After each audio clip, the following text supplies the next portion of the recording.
Welcome to Cinélab. Aujourd'hui, on va parler d'un film dont tout le monde parle en ce moment. Ce film, c'est Demon Slayer, La Forteresse de l'Infini. Oui, c'est le film du moment. Et je tiens à mettre les points sur les i par rapport à ce film et les barres sur les t. Oui, parce qu'il y a beaucoup à dire sur ce film. Il est génial, j'ai adoré. Mais il y a des petits quicks. Visuellement, ce film, c'est une dinguerie. Parce que Ufotable nous a servi. Au fait, je sais pas, mais ils sont au sommet de leur art. Je sais pas s'ils pourront faire mieux que ça, mais franchement, j'ai rien à dire. Parce que ils nous proposent des combats explosifs qui crèvent littéralement l'écran. L'ambiance est épique, les moments sont incroyables, décor impressionnant, combat fluide, l'animation géniale, la musique, les OST. Ils ont aussi adapté la musique à chaque moment, et ça franchement c'est génial. Tu vois, quand il fallait ressentir de la tristesse, tu avais une bonne musique qui était là. Quand il fallait ressentir de la joie au moment des combats et tout, la musique accélérait et tout. Tu sentais que ton cœur même s'adaptait à la musique.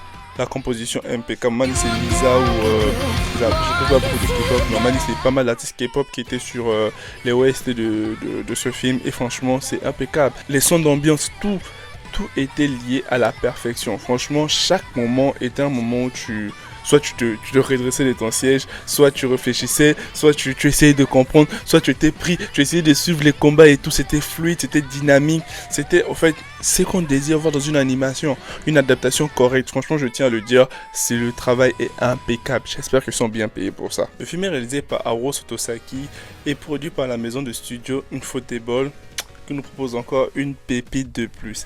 Le film il casse tout au box-office, il a plus de 600 et quelques millions de recettes, ce qui en fait, je crois, le 5e film au box-office 2025. Oui, il est devant Superman, oui, il est devant Les 4 Fantastiques. Ce film casse tout. Pour un film japonais, c'est incroyable à tel point que Donald Trump s'est levé et a fait un post sur ce film et a voulu taxer les films étrangers à cause de ce film. Ce film, il est riche, il est dense, mais c'est là le piège d'Ufotable. Je pense qu'il y avait beaucoup trop de personnages, il y avait beaucoup trop d'histoires à la fois, ce qui rendait le film difficile à suivre.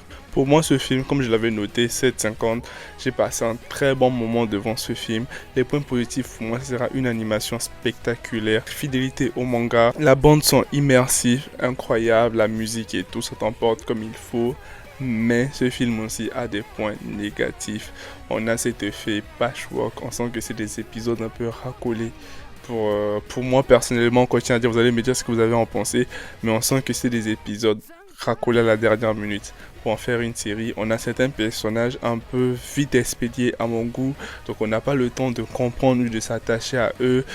Trop de flashbacks, trop d'histoires, trop d'informations d'un coup, ce qui fait que c'est difficile de se dire, ah, ok, j'ai compris on comprend, mais c'est difficile de se dire vraiment que ce film est linéaire. Je sais pas si vous captez ce que je veux dire. Au finish, pour moi, La Forteresse de l'Infini est juste incroyable comme film. C'est un spectacle grandiose.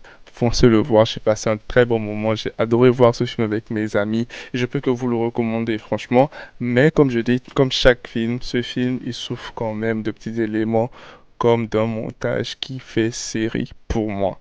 Et dites-moi en commentaire ce que vous avez pensé de ces films, ou si vous avez ressenti la même chose que moi.